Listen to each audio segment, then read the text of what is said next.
As Waymer walked across the graduation stage, her chair in the audience sat empty, not a single family member in sight.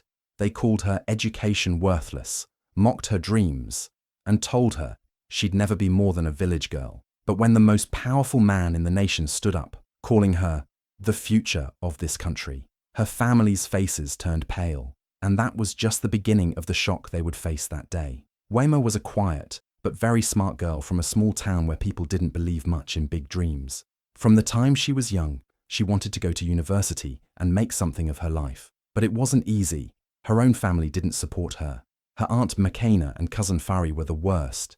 They always laughed at her and said, "A woman's place is in the kitchen, not in classrooms." They told her she was wasting her time and would end up with nothing. Every time Waymer tried to talk about her dreams, they shut her down and made her feel small.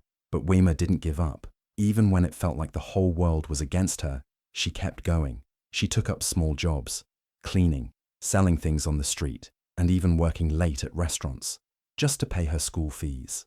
There were nights when she didn't sleep because after work, she still had to study for her exams. Sometimes she went to bed hungry because the little money she earned went straight to her books and tuition. Still, no matter how tired or broken she felt, Waymer held on to her dream of wearing that graduation gown. Every insult from her family only made her work harder. She promised herself that one day she would prove them wrong. Even when she cried alone at night, she wiped her tears and pushed forward. Deep down, she believed that her struggle would not be in vain. She knew that one day her hard work would shine, and the people who doubted her would have no choice but to see her worth. On the morning of her big day, Waymer woke up with her heart full of hope. Today was her graduation, the day she had worked so hard for. After all the years of struggle, she was finally going to wear that gown and walk across the stage. As she got ready, she decided to call home, still hoping that her family would be proud of her and come to see her shine. She dialed her mother's number, smiling, thinking maybe today they would finally see her worth. But the moment her mother answered, Waymer's smile slowly faded. Her mother didn't sound excited at all. In fact, she scoffed and said in a cold voice, "Why should we waste our time watching a useless ceremony? Does that graduation put food on the table? Number it means nothing to us." Waymer's heart sank. She stood there, holding the phone, feeling her chest tighten. She tried to explain how important this day was to her, how she wished they would be there, just this once. But her mother cut her off and said they had better things to do. Instead of coming to her graduation, her family had chosen to attend her cousin Fari's engagement party. They called that a real achievement, a woman getting married, finding a husband, not someone standing on a stage with a paper certificate. Her Aunt McKenna even said loudly in the background, "Let her enjoy her useless paper. Fari is becoming a wife today. That's what matters." Waymer's hands shook as she ended the call. She felt tears build up in her eyes, but she refused to let them fall. This was supposed to be her happiest day. But her own family had turned their backs on her again. They cared more about parties and traditions than about her dreams. As she stood there, all dressed up with no one from home coming to cheer her on, a deep pain filled her heart. But even in that pain, a small voice inside her whispered, "Go, Waymer, go and make this day count, even if you have to do it alone." Waymer stood in front of the mirror, dressed in her simple but clean graduation gown. It wasn't fancy, but it was neat, and it meant everything to her. She touched the edges of the gown softly, feeling a mix of pride and pain. Today was supposed to be her happiest day, but deep inside, her heart felt heavy.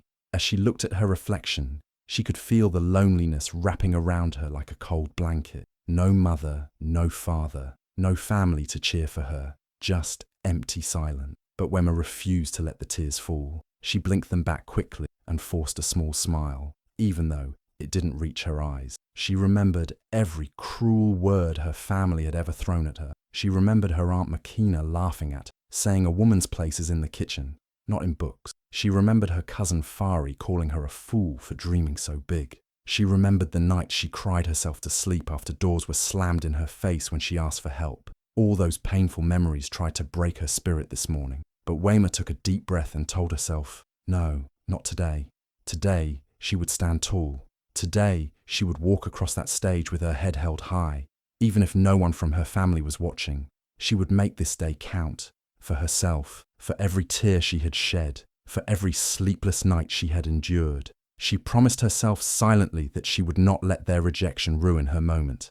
As she gathered her things and stepped out, the sun hit her face, and she felt a small warmth in her chest. She didn't know it yet, but fate was already moving things in her favor. Bigger plans were waiting for her, plans that would shake her family's pride to the core. Today might have started with loneliness, but before the sun set, Wema's name would be on everyone's lips. She had no idea that this day, which felt so empty, was about to become the most powerful turning point of her life. And as she walked forward, one step at a time, her silent tears turned into quiet strength. She was ready, even if she had to do it alone. The graduation ceremony was big, bright, and full of proud families cheering loudly for their children. But Wema sat quietly among the students, her heart a little heavy because her family wasn't there. The announcer's voice echoed through the hall as they introduced the special guest for the day. Everyone turned their heads in excitement. It was Zayn, the nation's youngest billionaire, known all over the country for his success and kindness. He wasn't just rich, he was loved because he used his money to help others. Cameras flashed as he walked in, dressed simply but confidently, and the whole hall buzzed with energy. When Zayn stepped up to speak, the room went silent. He told a story that touched every heart in that place. He spoke about how he grew up poor, with nothing but a dream. He shared how people laughed at him, told him he would never make it, but he kept pushing forward. He said, "It's not where you start, but where you are determined to go." His words made some parents in the crowd wipe away tears, and students nodded, feeling hope rise inside them. Then Zayn surprised everyone by saying he was looking for new, fresh talent, people who had struggled but never gave up, to join his global foundation and help change the world. The students whispered among themselves, wondering who would be lucky enough to catch his eye. Then came the moment when names of the top students were being called for awards. And when the announcer said, "Wema Award for Academic Excellence," Zayn, who had been quietly watching, suddenly sat up straighter. His eyes followed Wema as she stood up, shy but proud, walking toward the stage. Something about her, her quiet strength, the way she carried herself, caught his attention deeply. Right there, in front of everyone, Zayn leaned in and whispered to the host, asking if he could personally hand Wema her award. The crowd gasped when they heard the announcement. Zayn, the great billionaire, wanted to meet this simple girl from a small town. As Wema walked across the stage, her heart pounded. She had no idea that her life was about to change forever. Zayn smiled warmly at her and handed her the award, saying, "Young lady, you are the future of this country." The cameras flashed non-stop, capturing every second, and while Wema stood there, still shocked and holding her award tightly, the videos were already being shared online, spreading like wildfire. The world was starting to notice her, even if her own family didn't, and this was just the beginning. As Wema stood on that stage, still holding her award, Zayn turned to the microphone with a big smile. His voice was loud and clear as he said, "Ladies and gentlemen, today I have met someone truly special. This young woman, Wema, is not just a top student. She is a fighter, a survivor. She reminds me of my own journey." The whole crowd clapped and cheered loudly. Then Zayn said something that made everyone freeze for a second. He announced that he wanted Wema to join his global foundation, offering her a prestigious role that many people could only dream of. "We need people like Wema, people with courage and determination," he said. Cameras flashed, and the applause grew even louder. All around the hall, reporters started typing fast, and news channels went live, broadcasting the moment. Within just a few hours, videos and pictures of Wema standing next to Zayn were everywhere. On Facebook, Instagram, TikTok, and all the news channels, people started sharing her story, saying things like, "The girl who fought against all odds," and "Wema, from tears to triumph." Her name was suddenly on everyone's lips. Meanwhile, back at Fari's engagement party, her family was busy laughing, dancing, and showing off. They had no idea what was happening. But then, one by one, people at the party started looking at their phones and whispering. Videos of Wema's shining moment kept popping up. Someone turned the volume up, and everyone heard Zayn's voice praising Wema in front of thousands. Her mother's smile slowly faded, and her Aunt Makina's face turned pale. Fari, who was the center of attention just minutes ago, watched as guests started focusing on the viral clips instead of her party. The mood shifted quickly. The celebration turned cold as they all sat there, shocked and speechless. Their plan to ignore Waymer and lift Fari up had backfired. Waymer, the girl they called useless, was now the pride of the nation, and they couldn't escape the shame, because the whole world was watching. As soon as Waymer's family saw her face all over the news, their shock quickly turned into fake excitement. Her mother, who had earlier called her graduation useless, suddenly started telling everyone at the party, "That's my daughter! That's my Waymer on TV!" Aunt McKenna, who used to say, "Women belong in the kitchen," grabbed her phone and began calling every distant relative and old neighbor, proudly saying, "Did you see our Waymer? She's made us proud." Fari, who was supposed to be the star of the day, forced a smile and joined in, pretending to be happy for Waymer. But deep inside, jealousy burned. Within minutes, the whole family decided they had to rush to the graduation venue. They quickly changed clothes, fixed their makeup, and jumped into cars. Along the way, they even planned how they would pose for pictures with Waymer and Zane, the famous billionaire. "We must take family photos and post them everywhere," McKenna said. "Let everyone know we supported her from the beginning." They laughed and dreamed about the attention they would get from the community. But when they arrived at the university, their smiles began to fade. They looked around, but Waymer was nowhere to be seen. They asked people, but no one knew where she had gone. That's when they heard the news that hit them hard. Waymer had been invited by Zane himself to attend a private lunch with important dignitaries and top business leaders.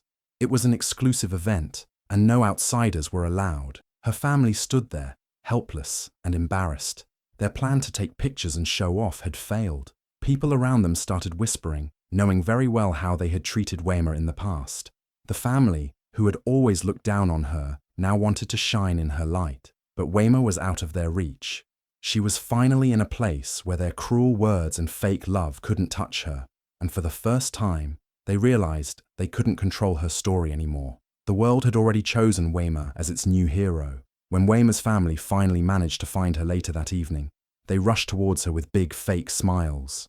Her mother opened her arms wide, trying to hug her tightly. "Our shining star!" she called out loudly, as if she had always believed in Waymer. Aunt McKenna clapped her hands, saying, "We always knew you would make us proud." Even Fari, who used to laugh at Waymer for studying too much, now tried to act sweet, saying, "Cousin, you've made history." But Waymer didn't move. She stood still, tall and calm, her eyes clear and strong. For the first time in her life, she wasn't the quiet girl who swallowed her pain. She looked at them one by one, and her voice, though soft, carried power. "Where was this love?" she asked. "When I called home this morning and you laughed at me?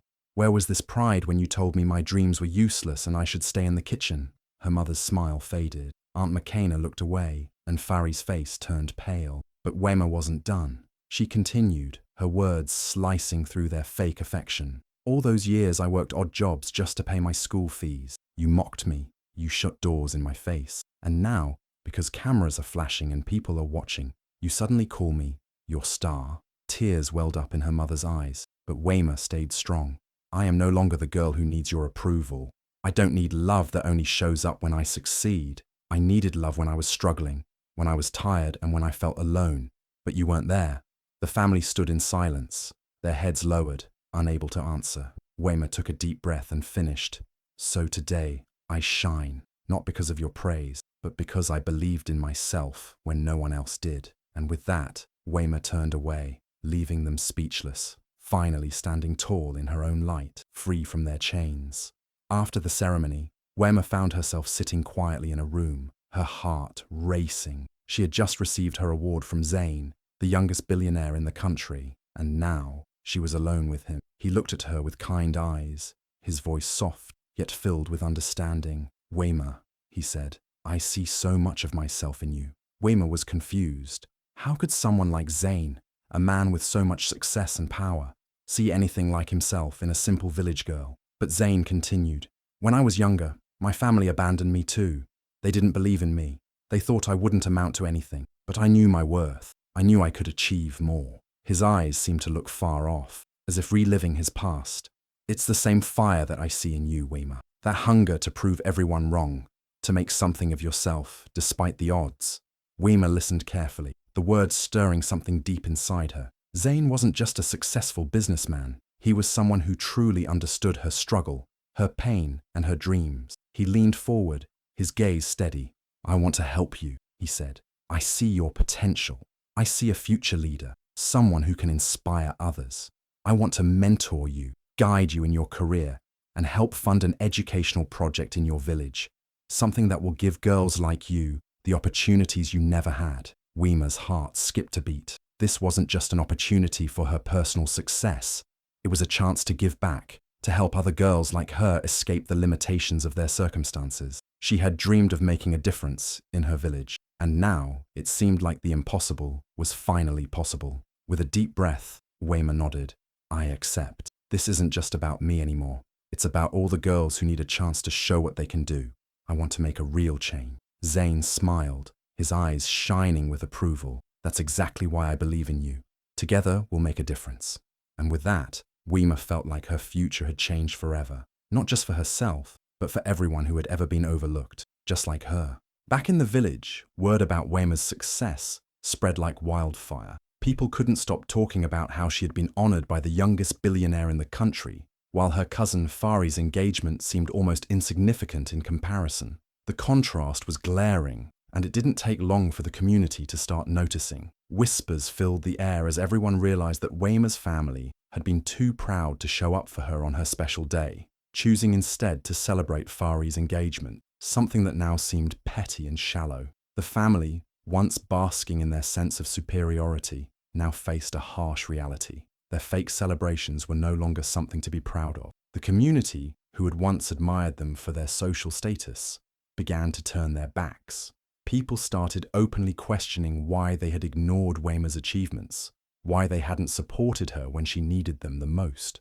Some even went as far as to say that it was clear Weema had always been the one with real potential, but they had been too blinded by their own pride to see it. As Weema's name continued to dominate the headlines in social media, the truth about her family's neglect became more and more obvious. The sting of public judgment was something her family could no longer escape.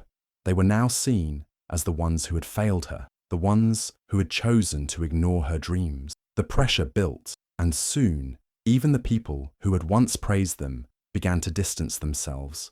Weema, however, wasn't bothered. She knew exactly what her family was trying to do.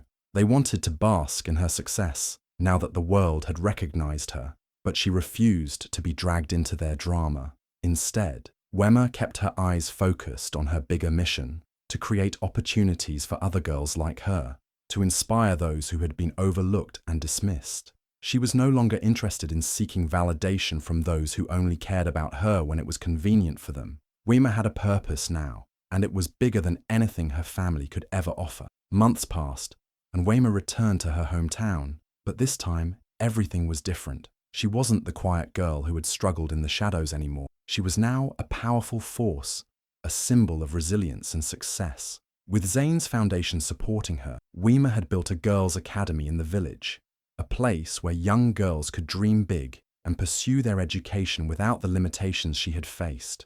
On the day of the grand opening, Weema stood proudly at the front, ready to cut the ribbon, marking the beginning of a new chapter for her and for the community. As she did, the crowd erupted in cheers. Children, who once would have been silenced by poverty and limited opportunities, chanted her name, celebrating the chance for a brighter future. The media cameras flashed, broadcasting her story across the nation. People were captivated by how far she had come, how her determination had not only changed her life, but was now transforming the lives of so many others. Weema had become a living proof that hard work and perseverance could break even the most unshakable barriers. Meanwhile, her family stood in the distance, watching from the crowd. They could see the life she had built for herself, the respect she had earned, but they were powerless to reach her. They tried to move closer, eager to reconnect now that she had made it. But Weema was no longer the girl they had rejected. She had built a new world, one with people who truly valued her, people who saw her potential before the fame. Weema looked out at the crowd, her heart full, and knew that this was more than just an opening ceremony. It was a moment of triumph, a declaration that even when family turns its back, destiny will never abandon you. Standing there, surrounded by the children who would now have a future because of her, Weema realized that her journey had only just begun. She had broken free, not just for herself, but for every girl who had been told she wasn't enough. This was her new chapter, and it was just the beginning.